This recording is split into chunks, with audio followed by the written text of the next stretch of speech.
Why, hello there. I cannot believe how fast the summer has gone by. It has been a whirlwind. This past month, I read 12 books, so it was a pretty good reading month for me, so let's get into it right now. I decided this time around I'm going to start off with the indie books first. I want to give the indies love. One of the first ones that I read was Moonfellas by Danger Slater. This book is a real true-ish story of what happened in 1906 when they sent people to the moon, and then they left them behind on the moon. Do you even know about what's on the dark side of the moon and what the moon flu is? You don't want to know. Or maybe you do, and you can find out here in this book by Danger Slater. It is weird and wondrous. Then the next one that I read that was also another indie was Bound Feet by Kelsey Yu, and this is from the My Dark Library series that is curated by Mother Horror, aka Sadie Hartman, also put out by Cemetery Gates Media. It is this story of these two women who are bonded in grief through the loss of their children. One night they decide that they're gonna, go break into the Portland's Chinese Garden and Ghost Museum. What could go wrong? And they do this on the night of the Hungry Ghost Moon, which is when the veil between the living and the dead is the thinnest. So they're gonna go and they're gonna bring some altars and burn some offerings and kind of with the hope that maybe they'll see their lost children. Bound Feet. It's pretty sweet. Next I read was another awesome book, and this is Effects Vary by Michael Harris Cohen. Oh, it looks weird because of the green screen. This is a short story collection, and it was absolutely phenomenal. This was a 5-star read for me. I've been finding some really great short story books lately, and this one is up there. It's dark and disturbing, and the way that Cohen writes, it's like a freaking artist with words. There's so many good stories. There's 3 of my favorite ones.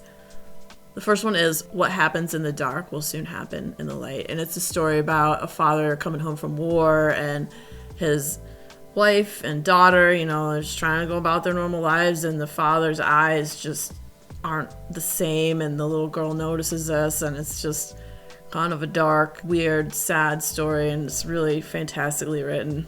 Another one I really liked was called Done to Scale, and it's about this little girl, and she has this dollhouse, and she acts out all these scenarios with her family and these weird things going on, and it's just, oh man, it was kind of like a heartbreaking and sad story, but it was also just so well crafted. These strange windows into these dark little vignettes of these people.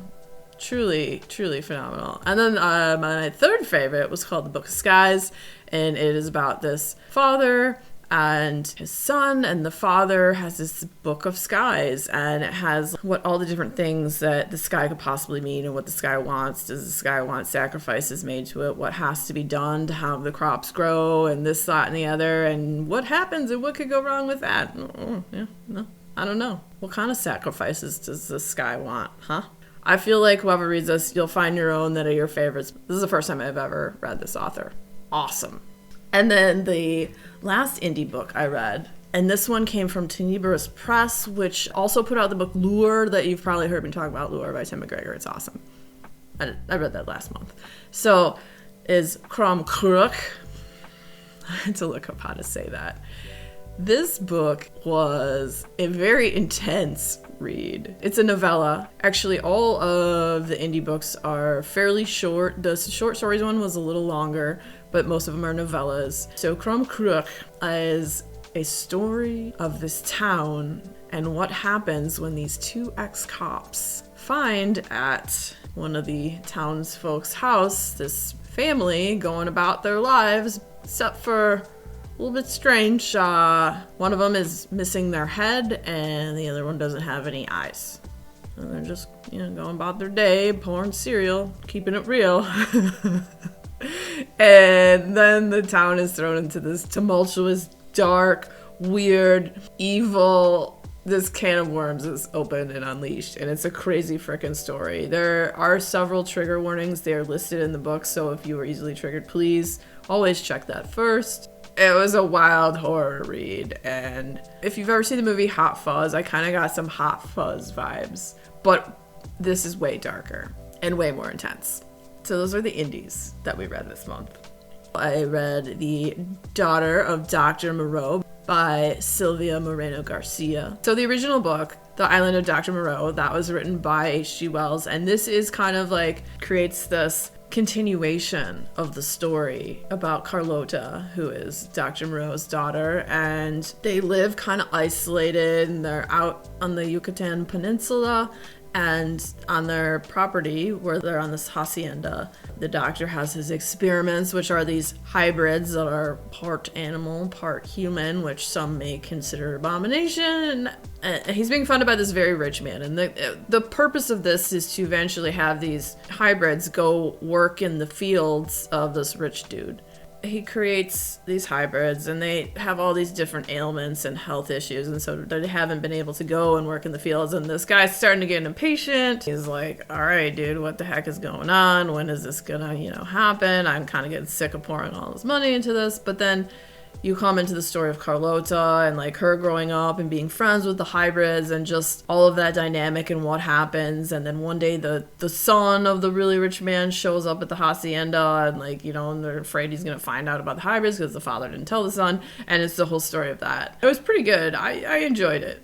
So next after that, I read Acts of Violet by Margarita Montemore. This book was great. It was weird and liminal, and it had these really interesting ideas in it. And it's about this magician, Violet Volk. She was all the rage in the 90s. She was kind of like a feminist icon, one might say. And her last act, she disappears mid-act. And it's coming up on the 10-year anniversary of when she disappeared. And so every year, the town that she's from, they all gather and talk about her. Her sister and her sister's daughter and husband all still live in the town, and having to deal with this and hear about the sister and this, that, and the other, when maybe the sister wasn't the greatest person ever, but people have her up on a pedestal. And it gets into whatever happened to Violet, though? Where did she go? Why did she disappear? Was it on purpose? Was she kidnapped? Was she murdered? Who knows? Well, I know, but you gotta read the book to find out. As I said, it's pretty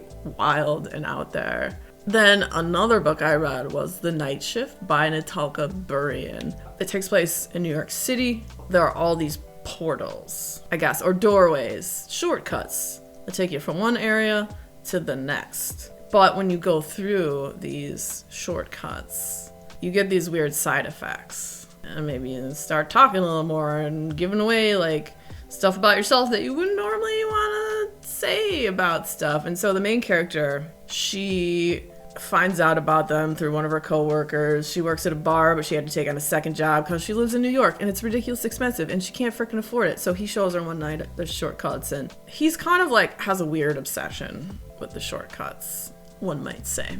And so he shows her those, and she takes it to her work. And a lot of people have a lot of different opinions on these shortcuts, whether they're good or they're bad. And then the guy who showed her this disappears. And everyone's like, what the F? And they think that maybe he went through a shortcut and then just didn't come back, or maybe he's stuck and they don't know. And then ensues this really wild, crazy story. And I really liked it, Night Shift, Natalka Burian. Then I read the book that punched me in the gut and shook my soul. The Devil Takes You Home by Gabino Iglesias. Holy crap, y'all. That book, it was so good, but it was so sad. It was this hard, honest look at society and just the crap that can make a good person turn to the wrong things. And yeah, I really enjoyed it. But then I had to watch, videos of kittens and puppies afterwards because it made me really sad.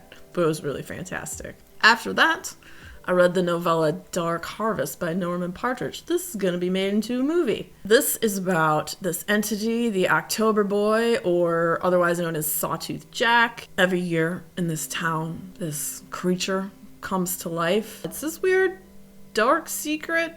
Someone goes out and they stuff him full of candy, and then they have all the teenage boys of the town. They lock them in the rooms 5 days prior to this, and they don't feed them. And then they send them out to go stop this pumpkin-headed entity from getting to the center of town. And whoever stops them, their family gets a bunch of money, they're allowed to leave town, and all this stuff. And it seems pretty great. But what happens if Sawtooth Jack reaches his destination and no one stops him? I don't know, you have to read the book. It was weird, and it was a great Halloween vibe read, and it's gonna be a movie. Next up, we read The Cabin at the End of the World by Paul Tremblay. This is my first Paul Tremblay book. Awesome! It was an apocalyptic tale that was dark and scary, and it all took place in one setting, which usually I can get a little like antsy and I don't know, like, but there was so much going on. And it was truly fantastic. And it's like, at the end, you're just like, well, what if this had happened? It kind of like messes with your brain. And at first when I read it, I thought, I was like, okay, 4-star read. But then I have a standalone review for that one. I'll link that down below as well. And as I was talking about it, I realized I liked it so much more. And it's like, it was a 5-star read for me. So there's this little girl, Wynn. She's outside the cabin. She's playing. She's catching grasshoppers. And this stranger comes up the road. He seems nice. And he smiles. And they talk. And they play. And you know, they're having a good time. And then these other 3 people start coming up the road.